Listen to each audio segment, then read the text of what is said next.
je vous représente Steph parce que ça fait tellement longtemps que vous ne l'avez pas vu en vidéo que peut-être que vous l'avez oublié. Ça fait un moment.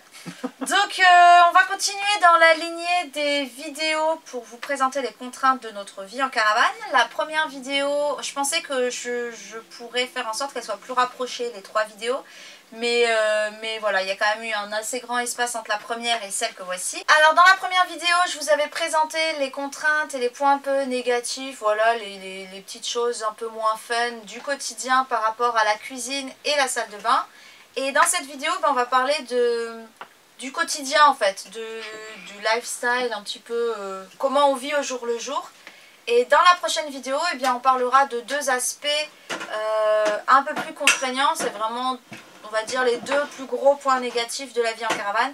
Alors, ce que je vais faire, c'est que, parce que j'ai fait une liste, mais le truc c'est que c'est pas très lisible pour Steph. Donc je vais lire les points qu'on a répertoriés.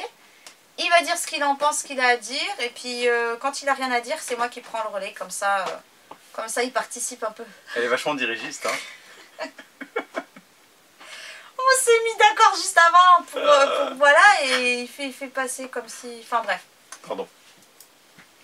Alors, première chose, le fait de devoir tout ranger parce que l'espace est petit et vite encombré. Qu'est-ce que t'en penses? C'est clair que c'est gonflant. C'est gonflant parce que moi en plus de nature je suis pas forcément le gars le plus rangé, j'allais dire. Le plus rangeur. On invente des mots. Le plus ordonné, on va dire. Et donc c'est vrai que ça me demande un effort particulier et j'ai un peu souvent ma femme qui est derrière moi pour me dire t'as pas rangé. Parce que moi par contre je supporte pas quand visuellement il y a plein de trucs qui traînent et tout ça. C'est ça. Et même si l'espace est petit, on en laisse souvent traîner, hein, mine de rien. Oui, toi aussi un peu, hein. Oui, mais moi je range, j'ai pas besoin, j'attends pas que quelqu'un me dise de le faire. Ouais. Voilà la différence. Allez. Donc voilà. Et pareil pour Janae, elle doit ranger régulièrement sa chambre, elle doit ranger régulièrement... Tout a une place et il faut mettre les choses... voilà. Donc ça peut en agacer certains, ça peut simplifier la vie d'autres. Voilà. Faut voir où vous vous situez. Alors le ménage, il est plus rapide, mais il est plus régulier. Ça j'en parle moi parce que Steph, c'est pas trop son truc. Non. Moi j'aime bien faire le ménage à la base, donc c'est toujours moi qui me suis occupée de cette mission-là. Je disais des fois pour certaines tiny house ou quoi, des gens qui disaient oui le ménage est plus rapide mais c'est très contraignant parce que ça se salit très vite, le sol se salit très vite et que du coup il faut le faire plusieurs fois et tout ça par jour. Et c'est vrai, pour moi c'est pas du tout une contrainte parce que déjà avant, quand on était en appartement, je passais ma mop poussière, donc l'équivalent de l'aspi ou du balai 2 fois par jour. Une fois le midi après le repas et une fois le soir. Donc de le faire dans un espace de 15 mètres carrés au sol ou 90 mètres carrés au sol, bah, je préfère 15 mètres carrés au sol. Donc voilà. C'est vrai qu'il faut le faire régulièrement parce que comme on sort souvent, il y a très peu d'espace pour ranger les chaussures, etc. Donc les saletés sont vite... Il y a vite fait d'en mettre de partout. Voilà. Hein. Pareil quand on cuisine, ça peut voltiger, etc. En plus nous on a le poêle, donc des fois il y a des bouts de bois, de copeaux et tout ça. Donc voilà. C'est un fait qu'il faut le faire régulièrement. Maintenant, ça prend tellement pas beaucoup de temps. Et c'est pareil, hein, pour faire la poussière, pour laver la salle de bain ou quoi. Comme on fait tout, je vous ai expliqué dans la vidéo précédente sur les contraintes de la salle de bain. Nous, on essuie tout et du coup, je nettoie très régulièrement pour pas qu'il y ait d'humidité dans le bac de douche, etc. Donc finalement, ça va très vite, quoi. Ensuite, il faut accepter que Janae transforme le salon en espace de saut en longueur. Ou un espace de bataille avec son père pour se défouler. Regardez là. En fait, quand Janae fait ça, il faut savoir que ça secoue tout.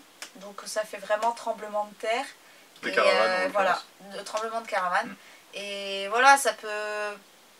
Voilà, il faut juste qu'elle choisisse les bons moments. C'est pas souvent, mais c'est vrai que quand il pleut ou qu'il neige, en ce moment, il fait vraiment pas beau. Là, il neige à profusion dehors. On a eu, quand on a quelques jours où il fait gris mais il pleut pas, elle sort, mais sinon c'est normal qu'elle ait besoin de se défouler. Donc elle fait beaucoup de jeux de bagarre avec son père sur les coussins. Et sinon elle se met dans la salle de bain, elle ouvre la porte, ce qui fait un grand couloir. Elle dispose des coussins et son objectif c'est de sauter de coussin en coussin. Donc après elle les éloigne les uns des autres.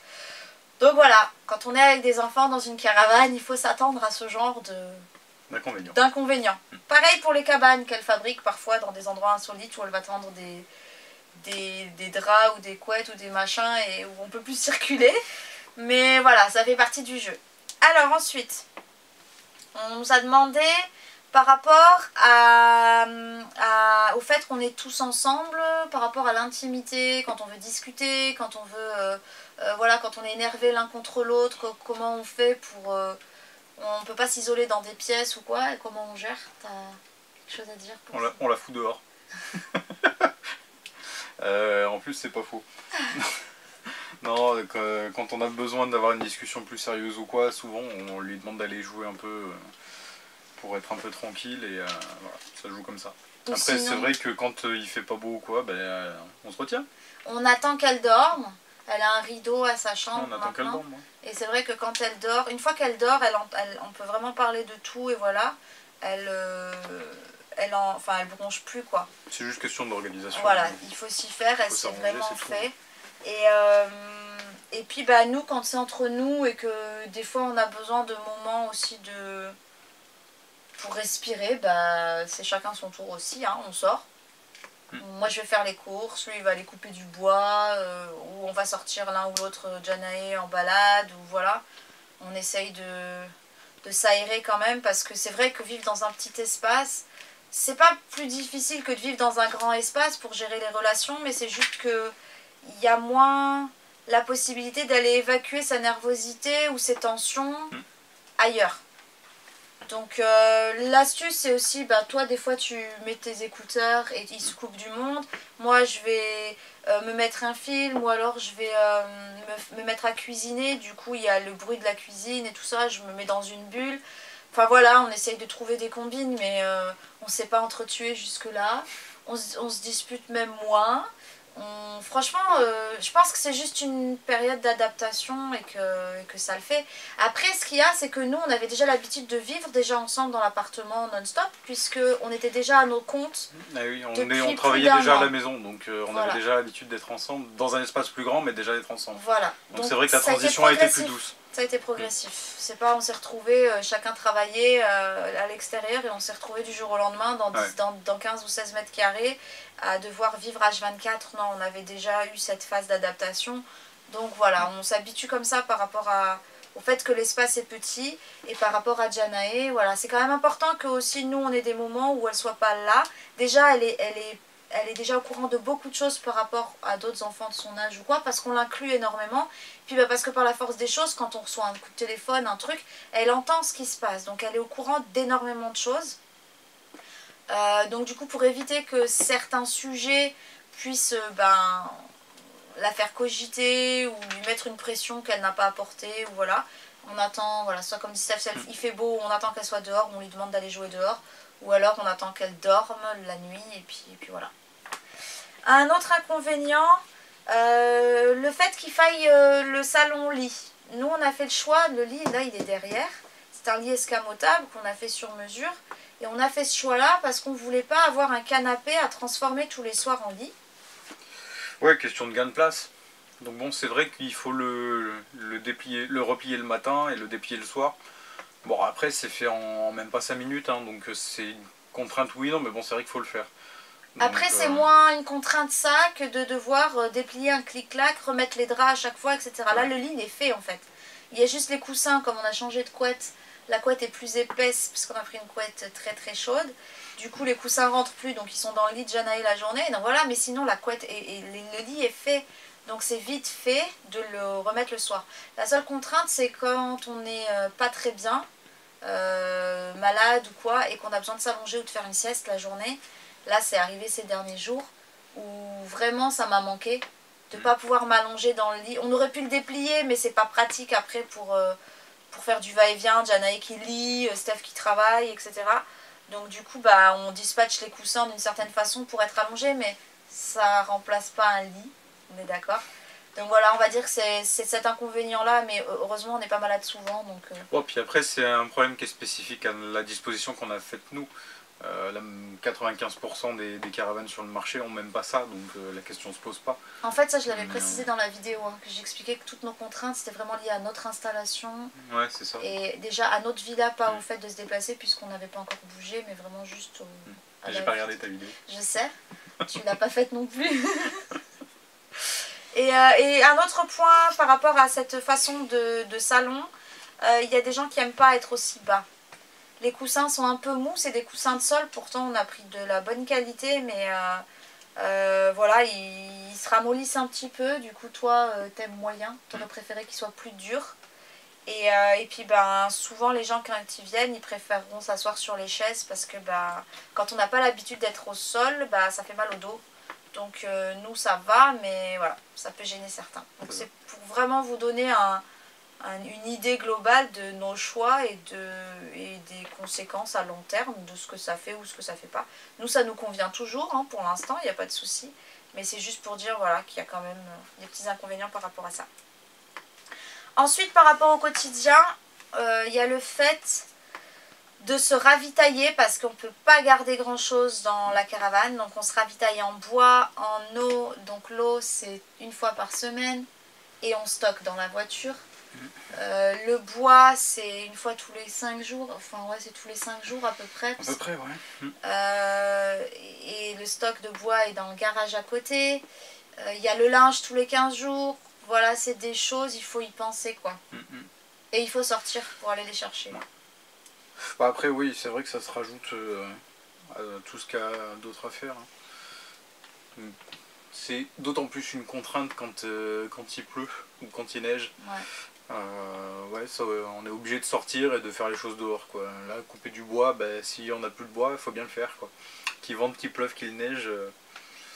Il se trouve qu'heureusement pour moi, ça s'est pas encore produit, que j'ai dû faire ça sous la neige, mais on ne sait pas. Après, par rapport au bruit, alors il y a les bruits, il y a les bruits des voix, il y a les bruits des animaux, il y a les bruits de la pluie. Le bruit de la pluie, la nuit, il nous dérange pas, la journée, au bout d'un moment, ça nous met quand même une tête comme ça. Après, on va dire que le bruit, on s'y habitue, c'est comme tout. Ça finit par être un bruit de fond comme un autre, quoi. Les gens qui vivent en ville ont le bruit des voitures à côté, bah, c'est pareil, ça finit par être un bruit de fond. Et Janae s'y est très bien faite, hein, même à tel point que avant, quand on était en appart, dès qu'elle m'entendait me lever, si c'était 7 h du matin et qu'elle elle était endormie, mais voilà, elle m'entendait préparer, enfin faire couler de l'eau ou je sais pas quoi, direct, maman, je peux me lever, alors que voilà. Là aujourd'hui, je racle les cendres du poêle de la veille, enfin de la nuit, je prépare le poêle, les gens faisaient des travaux, ils faisaient la façade, il y avait une machine qui fait comme une brute bétonnière là, qui était forte, qui était là vers 7h30, 8h, un compresseur, voilà. Vers 8h, elle émerge à 9h30 quoi. 7h, je l'entends pas, mais vers quand tu te lèves, quand tu racles les cendres, je t'entends à chaque nuit. Hein. C'est vrai? Oui. Bah tu te rendors alors? Tu n'as pas entendu, tu m'as rien dit les jours précédents? Non, je t'ai rien dit, mais j'étais éveillée. D'accord. Ah voilà, elle t'a pourri ton groove. Tu m'as pourri mon groove. Mais en tout cas, tu te rendors, parce que des fois, je le fais à 7h30, et elle va demander à se réveiller, elle va demander est-ce que je peux me lever, il va être 9h ou 9h30. Donc tout ça pour dire que le bruit, on s'y fait, pareil pour la lumière, le fait que ben, même si on a des trucs pour cacher la lumière, quand il fait jour quoi, elle le voit. Avant, il fallait qu'il fasse tout noir pour dormir, et elle s'y est fait aussi. Donc c'est vraiment une question d'habitude. Ouais, et puis après, les enfants ont une capacité d'adaptation qui est encore bien plus importante que la nôtre. Donc, mais nous, ça nous gêne. C'est vrai que pour elles, c'est assez facile. Après, une contrainte, c'est de prévoir la fin du feu chaque fois qu'on doit sortir. Ouais. C'est vrai que ça nous oblige, quand on se dit qu'on doit sortir, bah faut regarder où il en est, puis en fait, surtout moi, mais j'ai pas envie de partir en laissant le feu, donc au minimum, c'est des braises qui vont rester au fond, et voilà, elles vont finir de s'éteindre tranquillement. Mais c'est vrai que je veux surtout pas, pour des questions de sécurité, laisser le feu en route quand on part. Je pense que ça paraît... Enfin pour moi en tout cas c'est évident. Hein, mais pour moi aussi, je suis pas une folle dingue non plus. Hein. Donc du coup c'est vrai que ça demande de le prévoir et de faire en fonction de ça. Et du coup des fois on s'est déjà retrouvé à devoir attendre un peu avant de sortir.